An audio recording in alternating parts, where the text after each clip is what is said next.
Okay, hello again. Okay, our next topic. So we're done with perpetuity. I was supposed to continue the video of the first topic with this topic, but there is some sort of an interruption. Okay, so let's continue with the next topic, that is capitalized cost. Capitalized cost, may ibig sabihin ng capitalized cost. So one of the most important applications of perpetuity, so it's an application of our previous topic, which is perpetuity, is in capitalized cost. Why is that? So the capitalized cost of any property, capitalized cost of any property, so it can be usually is applied for machineries or facilities, no? Mga machines natin or facilities that we have, that we own, no? So, alam natin na yung mga machines, they are not forever. Our property, our facilities are not forever. No? They need, after some time, they will be replaced. They also need maintenance. So they are not forever. Okay.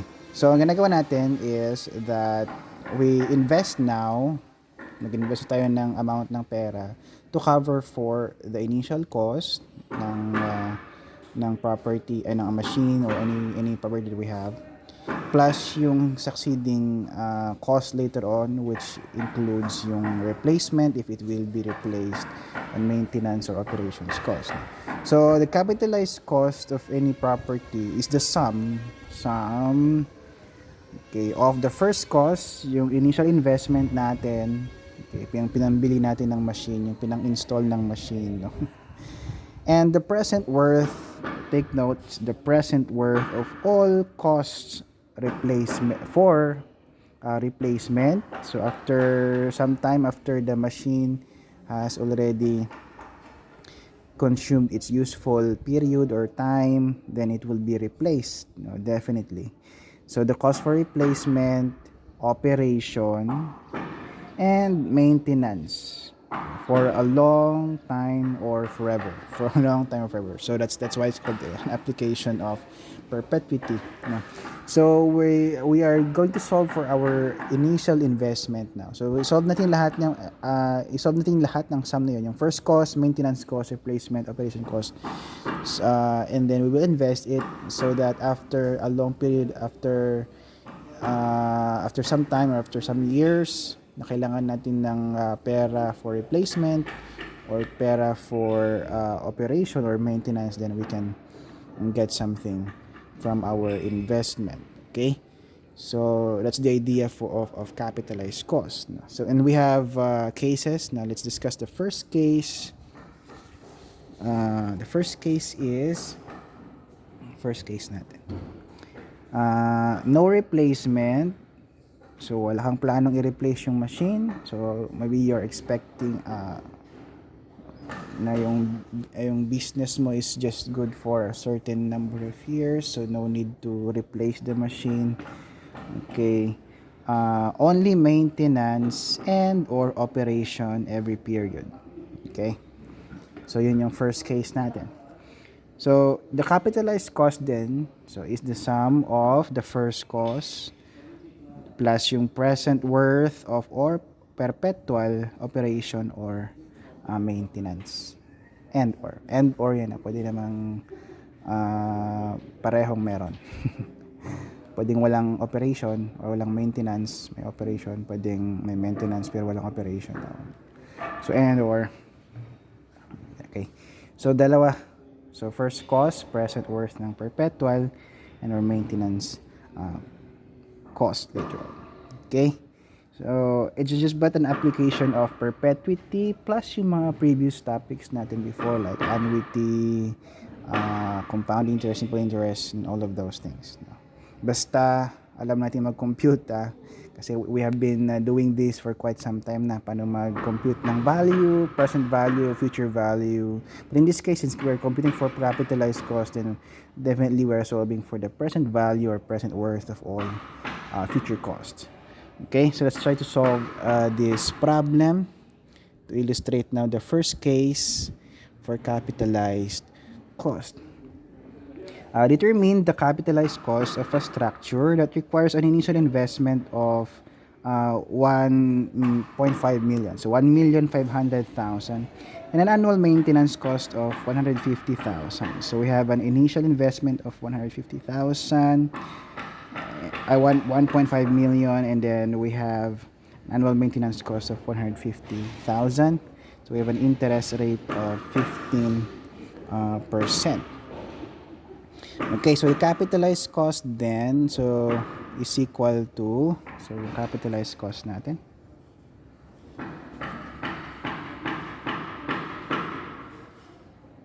is equal to yung first cost,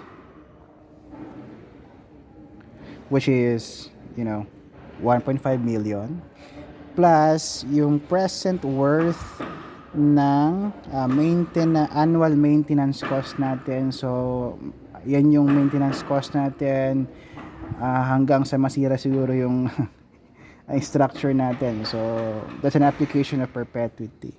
Let's say P na lang. First cost plus yung P. So ano ba yung P? Since perpetuity yan, P is equal to A over I. So P now is equal to 150,000 divided by 0.15. So the present worth of perpetual maintenance of the structure is equal to, we have 1 million. 1 million. Ayan, wow. Okay. So the capitalized cost then is just the sum of the two.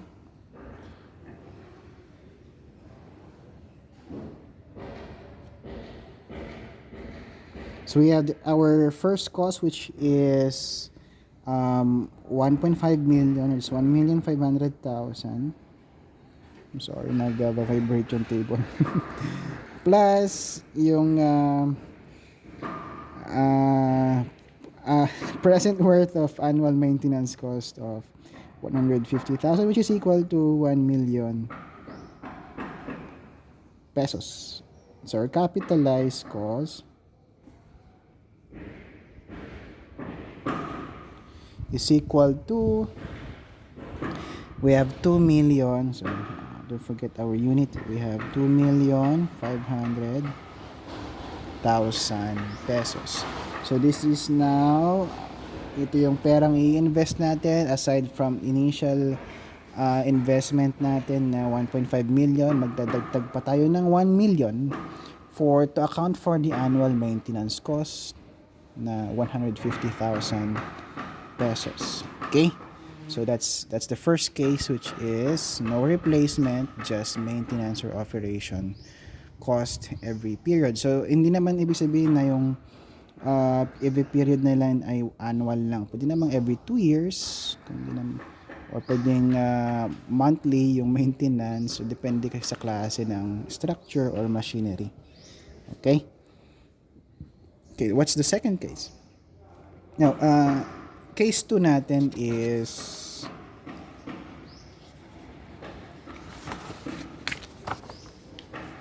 let's just flip it.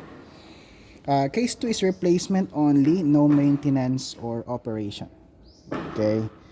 So, siguro bumili ka na ng machine and then you're going to wait for some time hanggang masira siya, huwag mo na siyang i-maintain, baka hindi mo kaya yung cost or mas magastos i-maintain. So just wait for the machine or the structure or the system facility to consume its lifespan, and then you buy another machine or facility. Okay, so replacement only, no maintenance or operation cost. So the capitalized cost then is equal to yung first cost plus present worth of perpetual replacement. So probably you can replace that for every 10 years. So every 10 years ka nagpapalit ng machine or structure, then so every 10 years niya nang habang buhay. Okay, so I resolve that. So let's just try to identify some notations here. So let S be the amount needed to replace a property every K period. So since hindi siya hindi siya palaging annual naman, no. So the period might be every 10 years, every 5 years. So let's just try to have a different notation for that. So S is the amount needed to replace a property every K period. Ito yung amount na kailangan natin every period na mag-replace tayo ng property or machine or facility structure.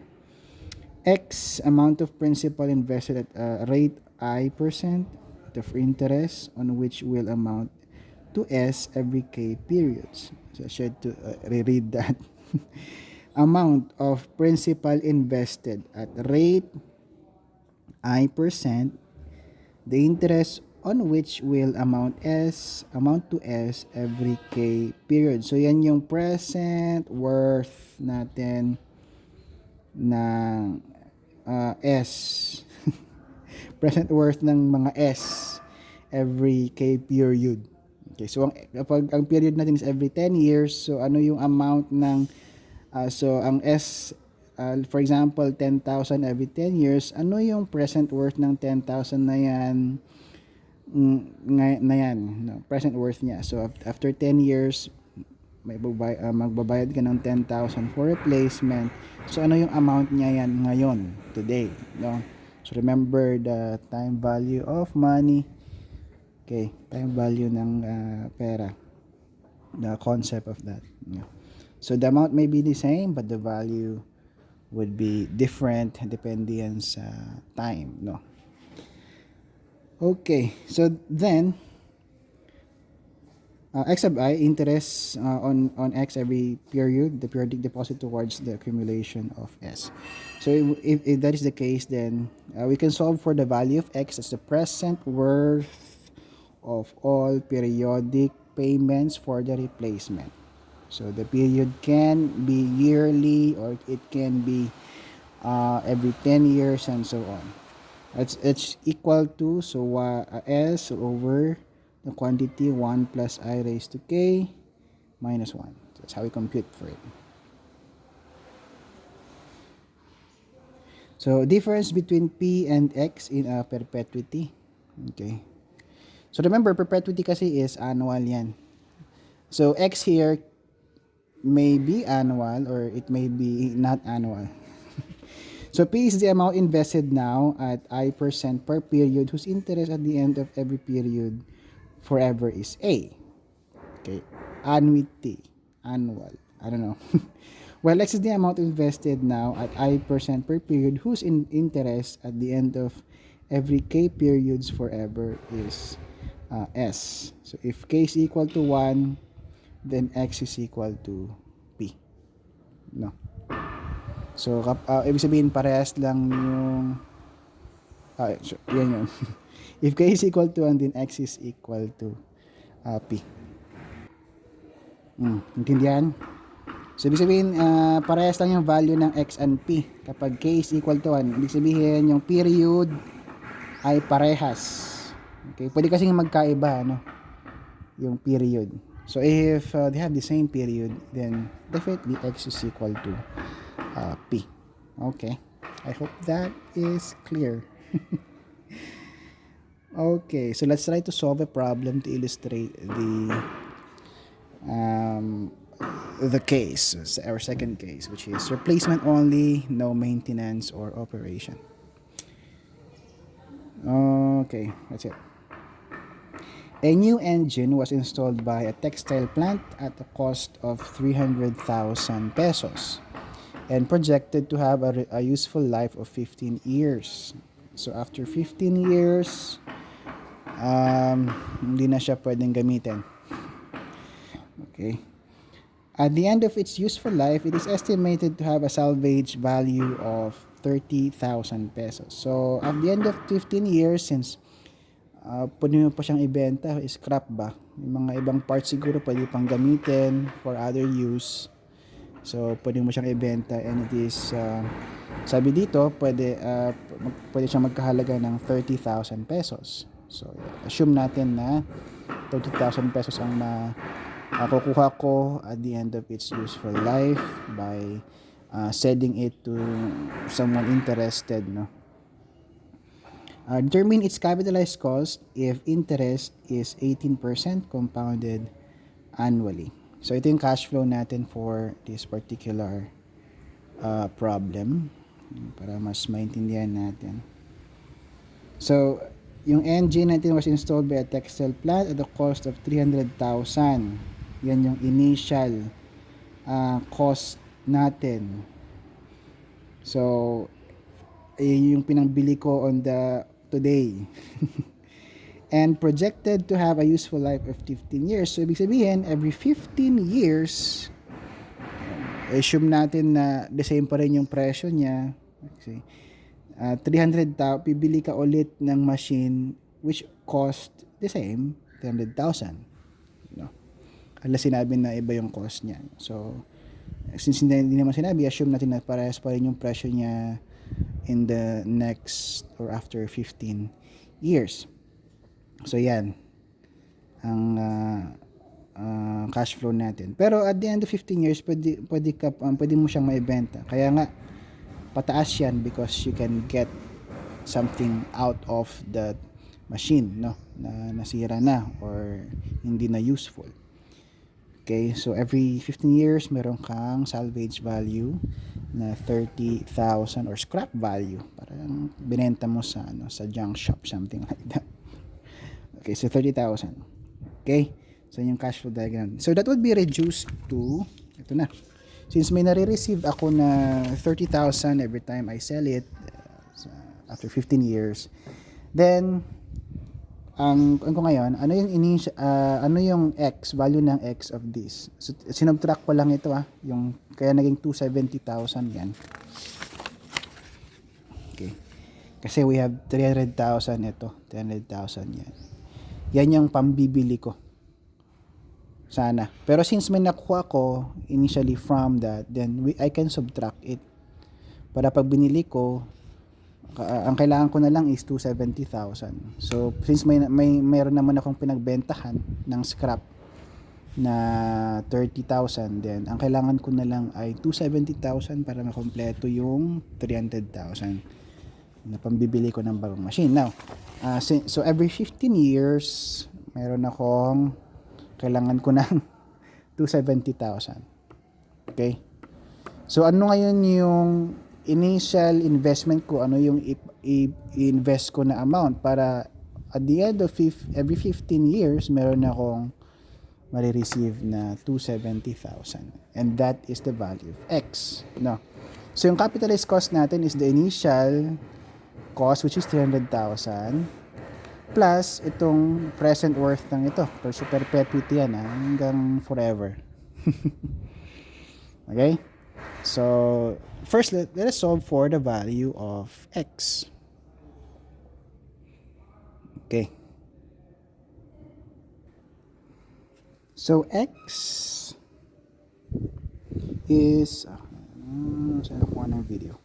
Is equal to, we have, ang formula natin, S all over 1 plus I raised to K minus 1. Okay, ang K natin, ang period ay hindi annual yung interest yung annual. Okay, ang period natin is 15 years. So, every 15 years yan. So, ibig sabihin, 15 yan.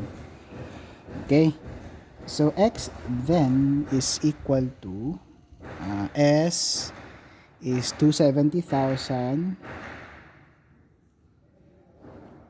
divided by 1 plus yung interest rate natin na 18% or 0.18 in decimal form raised to 15 years yung period natin. So every 15 years. So I need, how much do I need? Mura lang. Matagal kasi every 15 years. So I only need 24,000 pesos now. So almost 25,000.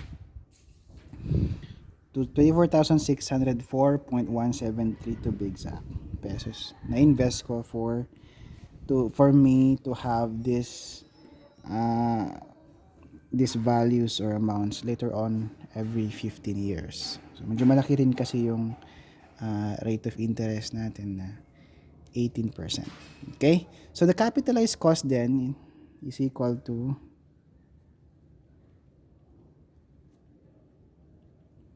I'm sorry about my handwriting, penmanship. As the initial cost natin na 300,000 plus yung value ng x, which is 24,604.173. So our capitalized cost is equal to, so we have 324,604.173 pesos. Ayan. Okay, so mura lang, no? Kailangan natin, but of course you need to look for a company or investment company that offers 18,000 percent. So medyo malaki kasi yan. So meron naman siguro na available. Okay, so that is the second case, no? So walang maintenance cost, so meron lang ay walang maintenance at walang operations cost, meron lang is replacement cost. Okay? Okay, our last case would be case 3. And that is syempre yung kompleto na ito yung gusto natin, ano. Although initial investment natin would be mas mahal, of course, no, since andun na lahat. Okay. So case 3 is that includes replacement, maintenance, and or operation every period. So yung capitalized cost natin would be the sum of the first cost, present worth of perpetual operation and maintenance, okay, plus present worth of cost, para dandan yata, present worth of perpetual replacement. Okay, so tatlo yan.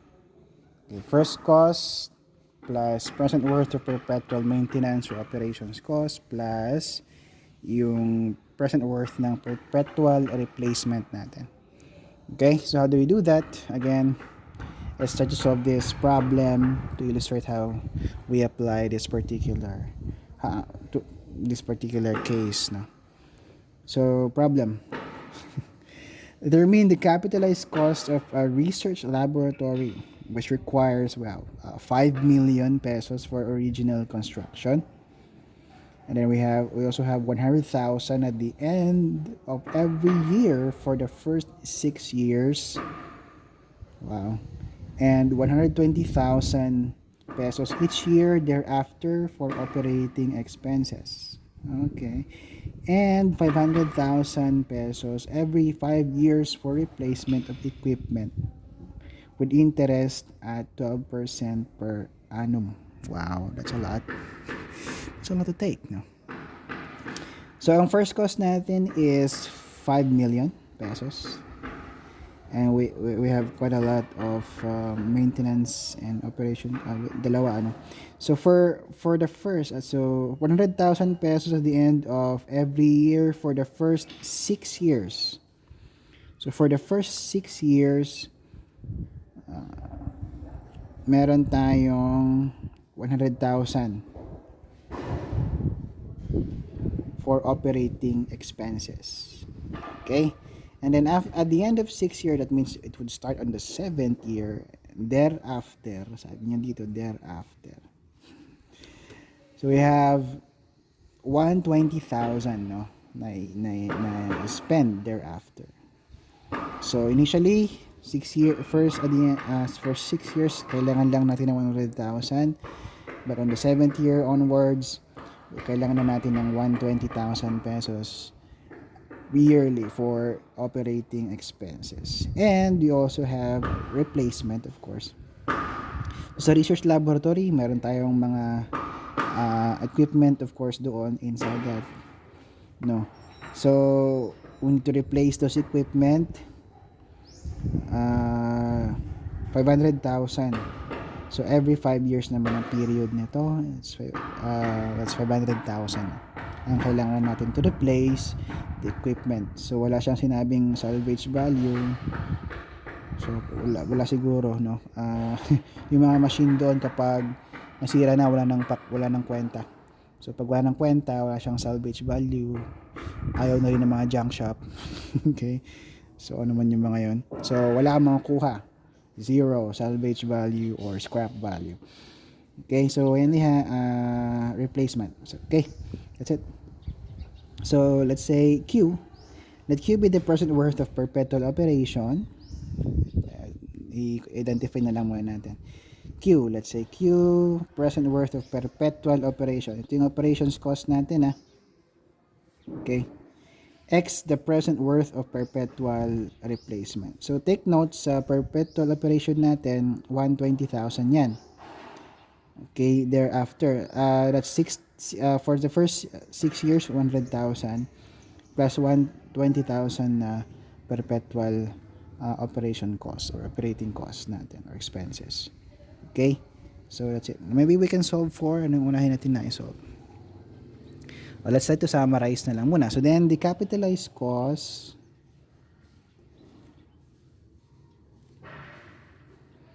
is equal to yung first cost natin na ito, nandiyan na lahat, no?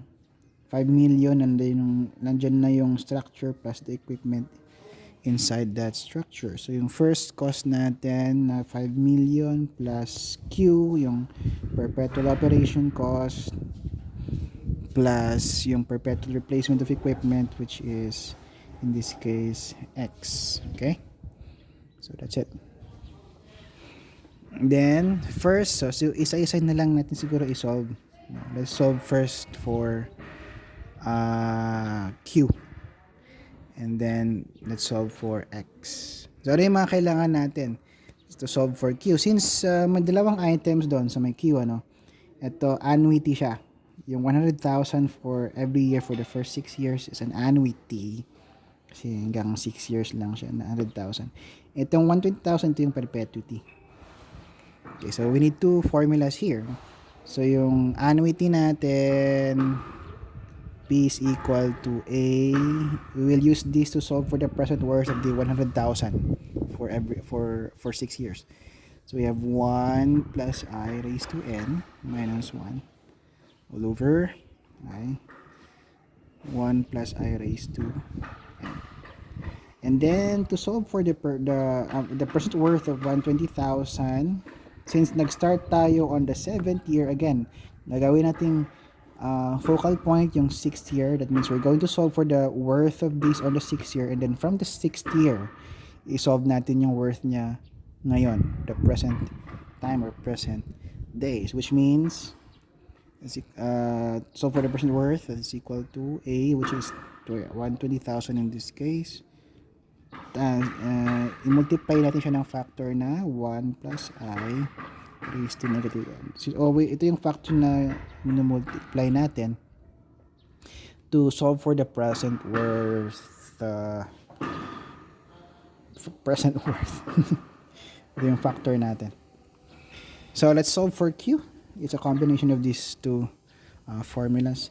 So Q is equal to, so we have A 1 plus I raised to N. Sige, paulit-ulit na lang para maintindihan natin. Plus A over I. So negative M. So M natin is 6. Oh, tama. 6 kasi 6 years pala yun. And of course, N here is also equal to 6. Ayan. So Q is equal to, let's adjust it. So Q is equal to, so we have 100,000 for the first 6 years. 1 plus interest rate natin is 12%. So 0.12 raised to 6 minus 1 divided by 1 plus 0.12 raised to 6. Okay? And then plus of course yung perpetuity natin na 120,000. So we have 120,000 for Kung may naririnig kayong mga pukpok, may ongoing ang construction ngayon dito sa Koei. Okay, so you should have the ability to isolate noise. Okay, going back to our equation. So we have 120,000 divided by 12.12. It's equivalent to 1 plus 0 times 1 plus 12% raised to negative m, which is 6 in this case. So Q is equal to, so for perpetual operation, we need an initial investment of 917,771.8535 pesos. Yan yung kailangan natin na initial investment, so that on the first 6 years, magkakaroon tayo ng 100,000 pesos, and the succeeding years, magkakaroon tayo ng annual na 120,000 pesos for the operating expenses. Next, solve naman natin yung present worth ng replacement. So, using a formula, how do we solve for the replacement? So, ang period natin is every 5 years, mag-change tayo ng machineries doon sa loob ng laboratory. So, which means that yung formula natin is S over 1 plus I raised to K. K is 5 years, or 5. So, you have X is equal to, let's just try to adjust it a little. We have 500,000. 1 plus I is 12% raised to 5. And so on. So, X is equal to, so kailangan natin ng 655,873.8831 pesos para magkakaroon tayo ng 500,000 every 5 years to replace all the machineries inside the laboratory. Okay, so then ano yung kailangan kong i-invest na pera ngayon para matugunan mabayaran natin yung mga expenses na yan in the future. Okay, so we have the capitalized cost is just the sum of the first cost plus Q plus X. No? So we have capitalized cost is equal to, yung first cost natin is 5 million plus Q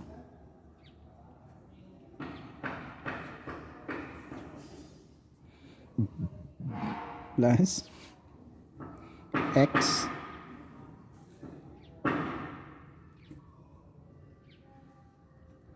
so we have a capitalized cost that is equivalent to magkano yung ating kailangan. So, mura lang. We need 6,500,000